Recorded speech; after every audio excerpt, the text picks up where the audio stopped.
semuanya, selamat datang kembali di channel Jason Wilbert. Senang sekali bisa menyapa kalian lagi. Di video kali ini, kita akan menyelami dunia sains yang penuh keajaiban dan membahas sesuatu yang mungkin sering kita dengar. Tapi belum tentu kita tahu asal-usulnya. Yap, kita akan membahas tuntas tentang Sinarex. Apa sih sebenarnya Sinarex itu? Bagaimana seorang ilmuwan bisa secara tidak sengaja menemukannya? Dan bagaimana penemuan ini mengubah dunia kedokteran dan ilmu pengetahuan selamanya? Siapkan diri kalian, karena kita akan memulai perjalanan menembus sejarah yang luar biasa ini.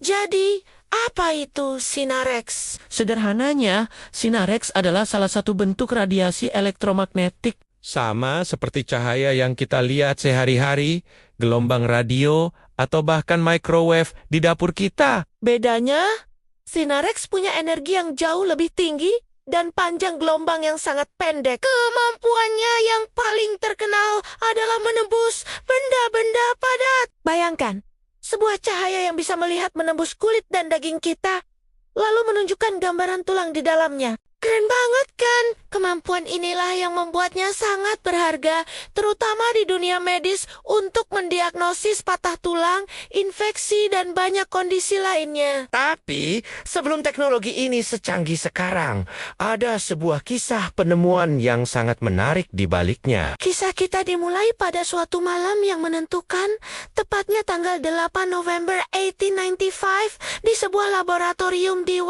Erzburg, Jerman. Tokoh utama kita adalah seorang fisikawan brilian bernama Wilhelm Conrad R.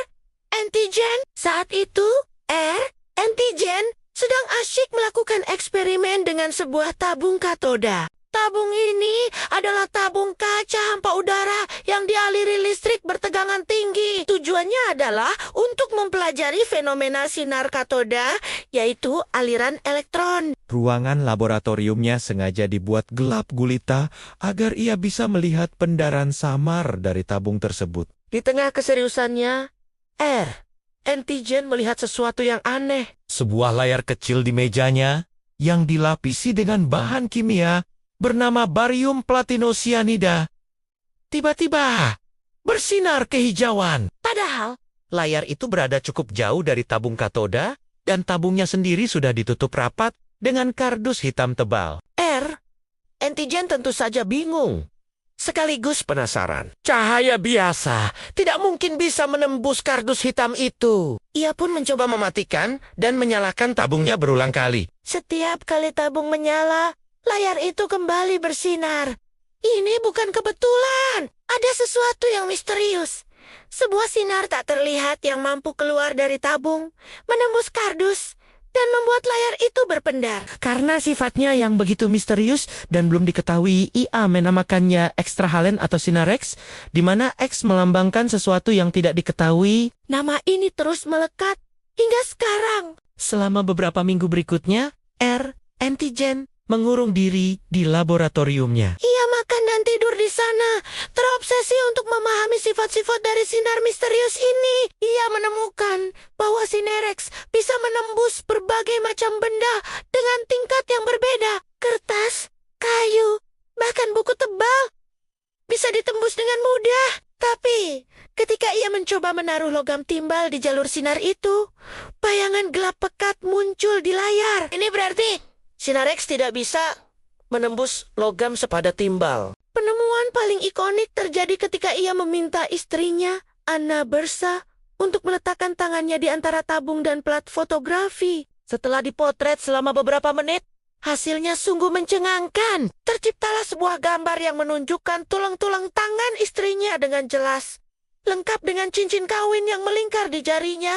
Sebagai bayangan gelap, ini adalah Entgenogram pertama dalam sejarah manusia. Sebuah foto dari bagian dalam tubuh manusia yang masih hidup tanpa perlu pembedahan.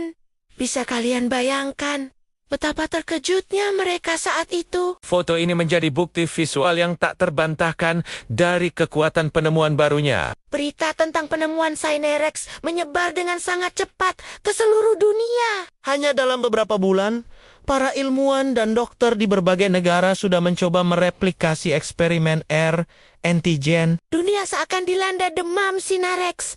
Bayangkan, ini adalah sebuah revolusi. Sebelumnya, untuk melihat kondisi tulang yang patah, dokter harus mengandalkan firasat, perabaan, atau bahkan melakukan operasi eksplorasi yang berisiko. Kini, mereka bisa mendapatkan gambaran yang jelas hanya dalam hitungan menit. Penggunaan pertama Synerex dalam dunia militer terjadi tak lama setelahnya, Yaitu untuk menemukan lokasi peluru dan pecahan bom di tubuh tentara yang terluka, menyelamatkan banyak nyawa di medan perang. Penemuan ini begitu fundamental sehingga pada tahun 1901, Wilhelm R.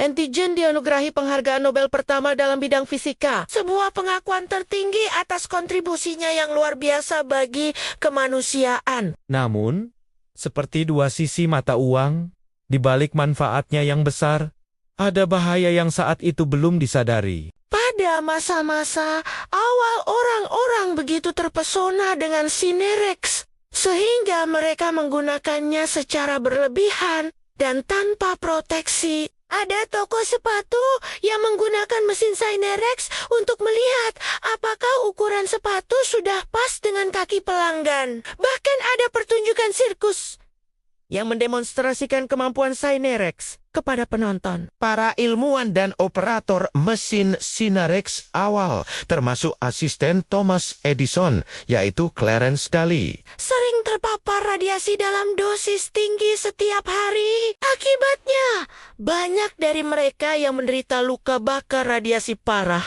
kerusakan kulit, dan akhirnya kanker. Clarence Daly bahkan menjadi salah satu martir pertama dari era atom, yang meninggal akibat komplikasi dari paparan radiasi berlebihan. Peristiwa-peristiwa tragis inilah yang kemudian menyadarkan dunia medis tentang bahaya radiasi. Dari pelajaran pahit tersebut, lahirlah ilmu baru yang disebut proteksi radiasi. Para ilmuwan mulai mengembangkan protokol keamanan yang ketat. Mereka merancang celemek timbal atau apron untuk melindungi pasien dan operator. Dosis radiasi diatur serendah mungkin, namun tetap efektif untuk diagnosis. Sebuah prinsip yang dikenal sebagai ALARA as low as reasonably achievable. Ruangan ronsen juga didesain khusus dengan dinding berlapis timbal untuk mencegah radiasi bocor keluar. Jadi, kalau kalian pernah melakukan ronsen dan disuruh memakai rompi berat itu,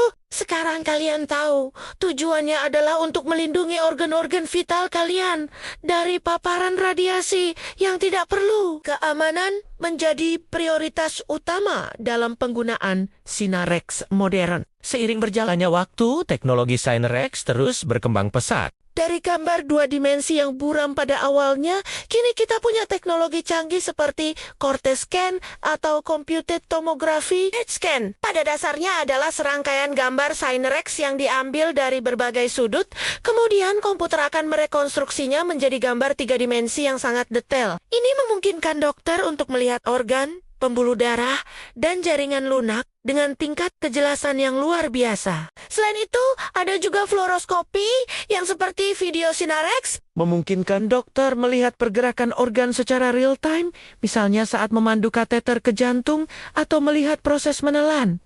Synerex tidak hanya terbatas di dunia medis. di bandara. Synerex digunakan untuk memindai tas dan koper untuk keamanan. Dalam industri, ia digunakan untuk memeriksa cacat pada lasan atau komponen mesin. Bahkan dalam dunia seni, Synerex digunakan untuk melihat lapisan cat di bawah sebuah lukisan, mengungkap karya asli yang mungkin pernah ditimpa oleh sang seniman. Jadi, dari sebuah penemuan yang tidak disengaja di laboratorium gelap, lebih dari 1 abad yang lalu, Synerex telah berevolusi menjadi alat yang tak ternilai harganya bagi peradaban modern. penemuan Wilhelm R. Antigen tidak hanya memberinya hadiah Nobel, tetapi juga membuka pintu menuju pemahaman yang lebih dalam tentang fisika atom dan radiasi. Yang menjadi dasar bagi banyak teknologi lain di abad ke-20. Kisah ini adalah pengingat yang indah bahwa terkadang Penemuan terbesar dalam sejarah sains datang bukan dari apa yang kita cari, melainkan dari keberanian untuk menyelidiki anomali dan rasa penasaran yang tak terbatas terhadap hal-hal yang tidak kita ketahui. Nah, itulah perjalanan panjang kita menelusuri sejarah dan asal-usul Sinarex. Semoga video ini bisa memberikan wawasan baru dan membuat kalian semakin kagum dengan dunia sains. Jangan lupa untuk selalu berhati-hati dan mengikuti prosedur keamanan jika kalian harus menjalani pemeriksaan dengan Sinarex ya. Terima kasih banyak sudah menonton sampai akhir. Jika kalian suka dengan konten seperti ini, jangan ragu untuk menekan tombol like, bagikan ke teman-teman kalian, dan yang paling penting, subscribe channel Jason Wilbert agar tidak ketinggalan video-video menarik lainnya. Sampai jumpa di video selanjutnya. Tetap penasaran dan terus belajar.